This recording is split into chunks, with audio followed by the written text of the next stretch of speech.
نظر جاتی جہاں تک ہے نظر جاتی جہاں یہ شعر میں آپ سب کی طرف سے خواجہ کی بارگاہ میں پیش کرتا کہ تجلی ہی تجلی ہے نظر جاتی جہاں تک ہے میرے خواجہ تیرا جلوہ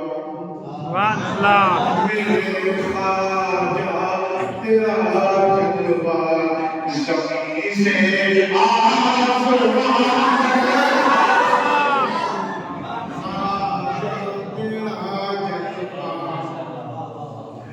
زمین سے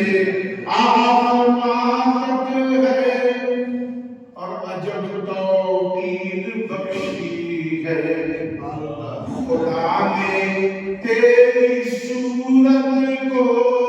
جب توقیر بخشی ہے خدا نے تیری صورت کو عجب توقیر بخشی ہے خدا نے تیری صورت کو نظر جاتی جہاں تک ہے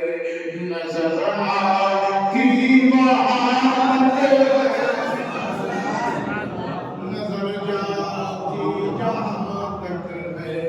اور نظر آتی وہاں تک ہے اور محدث اعظم فرماتے ہیں دو شعر ابھی آپ سنیں گے ہمارے حضرت علماء کرام ان کی دعائیں ہیں میں کچھ نہیں یہ سب بڑے ہیں اللہ کی ان کی دعاؤں کے صدقے میں میرے گناہ کو حضرات بس دو شعر محدث اعظم کا دو شعر محدث اعظم کا اس وقت عجیبیت میں ہر غریب نواز کی گنبد کو دیکھ رہا ہوں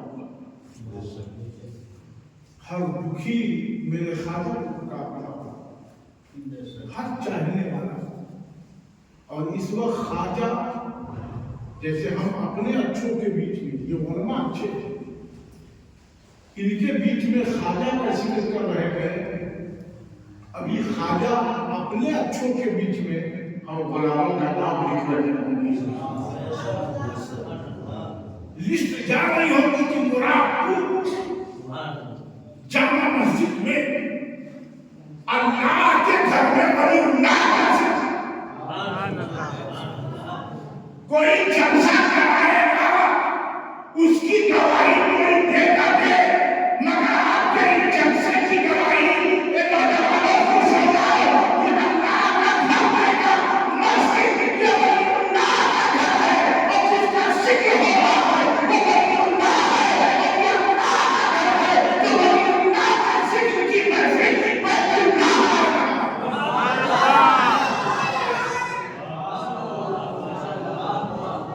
اور دیکھیے ہمارے امام صاحب ماشاءاللہ کیا نورانی صورت ہے کہ دیجیے سبحان اللہ سورت بھرا چہرہ کیا کیا ایسے امام الحمدللہ بہت کم دیکھے ایسے امام قابل تعریف ہے آئیے حضور کے ہاتھ تشریف ایسے امام جو سنتوں کے مطابق ماشاءاللہ اللہ سلامت رکھے اگر کی عمر میں اور مجھ سے تو بہت زیادہ محبت کرتے ہیں مجھ سے یہ بہت زیادہ محبت کرتے ہیں الحمدللہ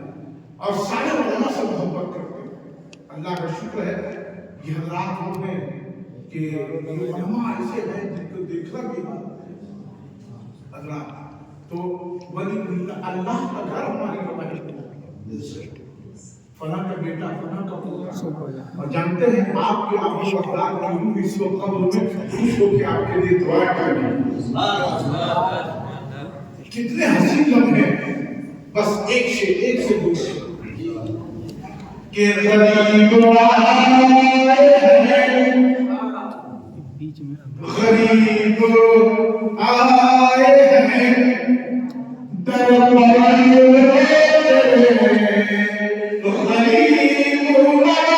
نواز بس ایک دوسرے صدر مولانا تشریف لے آئے علماء کی قیادت میں کہ غریب آئے ہیں مخصوصا درد غریب نواز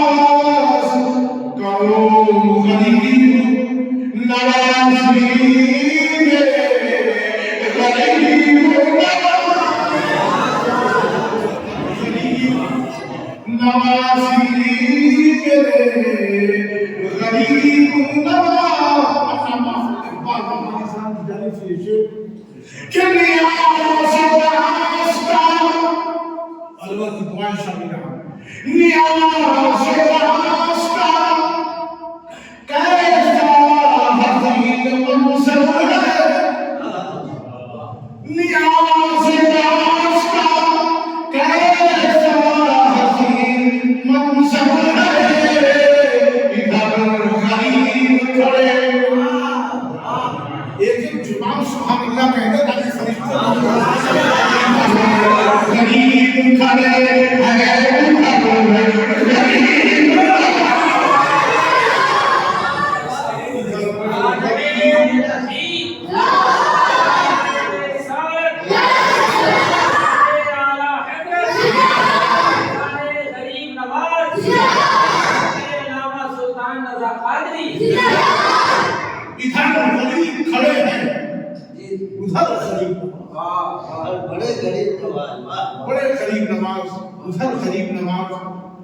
غریب نواز پوری دنیا میں کوئی بندہ نواز ہے کوئی گیسو نواز ہے مگر صرف بھارت میں ایک ہی غریب نواز ہے اور بھارت گیسو ہی ہوگا ناز یہ ہے کہ کسی امریکہ کے پاس طاقت تو ہے دعا لے کے طاقت تو ہے مگر پھر بھی امریکہ انڈیا کے مقابلے میں بہت پیچھے ہے اس لیے کہ امریکہ کے پاس کوئی امیر نواز نہیں ہے بھارت کے پاس غریب نواز ہے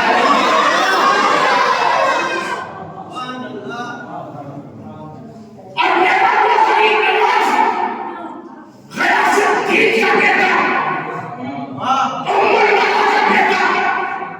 جب پیدا ہوا جب آپ پیدا ہوئے آپ غریب نواز کی تاریخ پڑھیے خواجہ صاحب غریب نواز رضی اللہ تعالی عنہ کا وہ خاندان ہے جس خاندان میں جتنے اولیاء وہاں تک پہنچے ہیں تو کوئی قطبیت کے مقام پہ تھا کوئی اقلیت کے مقام پہ تھا اور کوئی ولایت کے مقام پہ تھا اس خاندان سے غریب نواز پیدا ہوئے اور آپ کو بتا دوں تاریخ کا مطالعہ کیجیے میں آپ کو بتا دوں جب غریب نواز پیدا ہوئے تو تہجد کے وقت غریب نواز نہیں بنا اب پورے گاؤں میں سنجر کی سرزمین پر ایک روشنی تھی تو لوگوں نے کہا کہ یہ اچانک نور کہاں سے آیا یہ روشنی کہاں سے آیا کیونکہ تہجد کا وقت تھا اور حضرت خواجہ صاحب کا جو گاؤں سنجر تھا وہاں پر تہجد کی نماز کے لیے اہتمام ہوتا ہم فرض نہیں پڑھ پاتے بہت مشکل سے جمعہ پڑھتے ہیں تو سوچتے امام صاحب کا احسان کرتے ہم لوگ جو نماز کے اندر ہمارے یہاں جو کوتاہی ہے اتنی عالیشان مسجد ہے مگر نمازی کتنے ہیں دیکھنا ہے کہ فجر کی نماز میں نہیں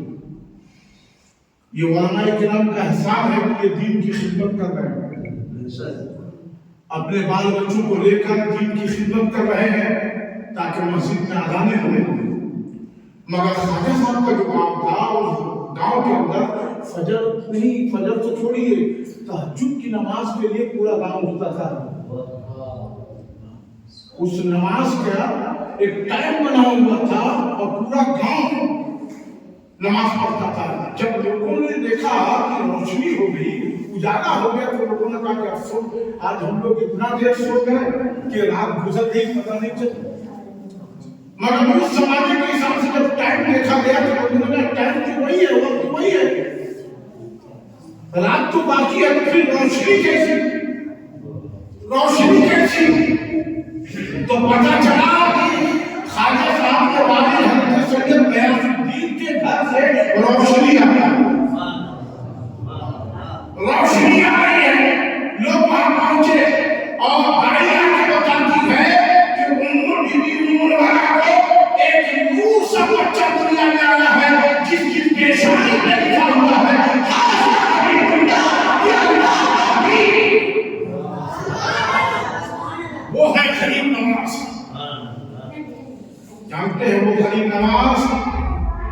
جو غریب نواز بہت کم عمر میں حافظ قرآن،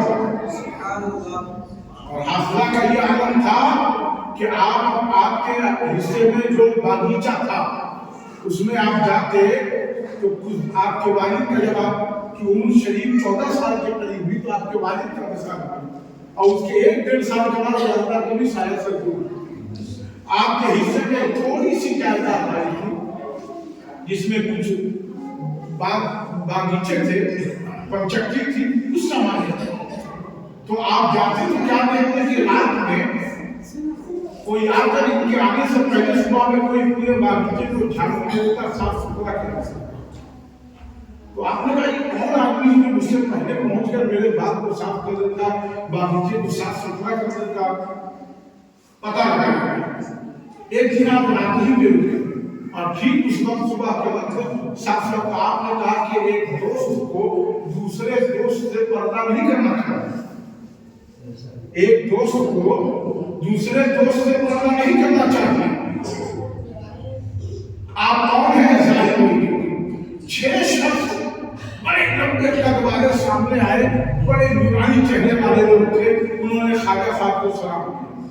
تو کہا کہ آپ کون ہیں؟ تو کہا کہ ہم اجنہ میں سے ہیں، جناتوں میں سے،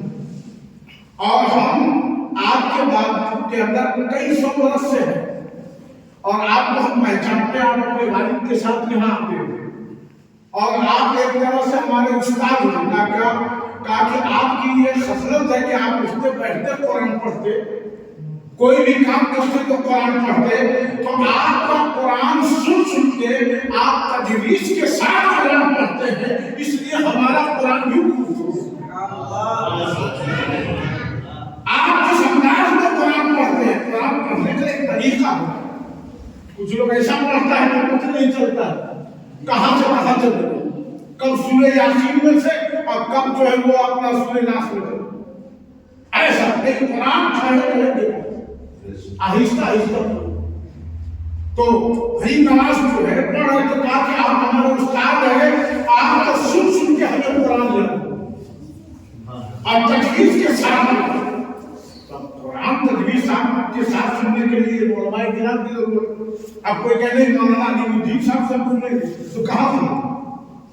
حضرات قرآن شریف پڑھنے کے لیے تو غریب نواز کا قرآن سن کے وہ خواجہ، اور آپ اپنے باغیچے میں تھے، ایک دن ایک مظلوم دیوان مست حضرت ابراہیم کنجوسی رحمۃ اللہ تعالی علیہ جو سلسلے چشتیہ کے ایک کافی دیوانگی میں پہنچے ہوئے فقیر، تو غریب نواز کی عادت تھی کہ ہمیشہ سے آپ بندہ پروری کرتے، غریبوں کو کھلانا پلانا سب تھا معاملہ۔ جیسے وہ آئے تو انہوں نے جگہ صاف کیا اور انگور کے چند گوشے ان کی بارگاہ میں پیش کیا، انہوں نے کھانا، کھانے کے بعد آپ نے پوچھا کہ آپ کا کیا نام ہے؟ آپ کا نام، میرا نام معین الدین حسن۔ کہا کہ بس کرو میری تلاش پوری ہو گئی، اور مجھے حضرت شریف جو سلسلے چشتیہ کے کئی مشکل کے بزرگ ہیں، انہوں نے مجھے ایک امانت دیا، وہ امانت کیا ہے؟ ایک روٹی، جو کہا کہ آدھی روٹی تم کھا لینا اور آدھی روٹی معین الدین حسن کو دے دو۔ آج کئی سال سے میں وہ روٹی اپنے تھیلے میں رکھتا ہوں، نہ یہ روٹی گلتی ہے، نہ سوکھتی ہے، نہ خراب ہوتی ہے، یہ حصہ آپ کی امانت ہے، آپ کھاتے ہیں۔ غریب نواز جب وہ کھاتے ہیں تو ان کے دل کی کیفیت عجیب و غریب ہو جاتی ہے، دنیا سے رغبت جو تھوڑی بہت تھی وہ بھی ختم ہو جاتی ہے، اور وہ پوچھتے ہیں کہ آپ حضرت شہادی شریف کون ہے؟ انہوں نے کہا کہ جس چیز کے لیے آپ کو دنیا میں بھیجا گیا ہے، سلسلے چشتیہ آپ سے وجود پائے گا، پوری دنیا کے چشتی اب پہچانے جائیں گے تو معین الدین حسن کے خواجہ معین الدین حسن کے ذریعے سے پہچانے، اور غریب نواز پھر علم کی تلاش میں۔ تو اس وقت جو علمی مرکز تھا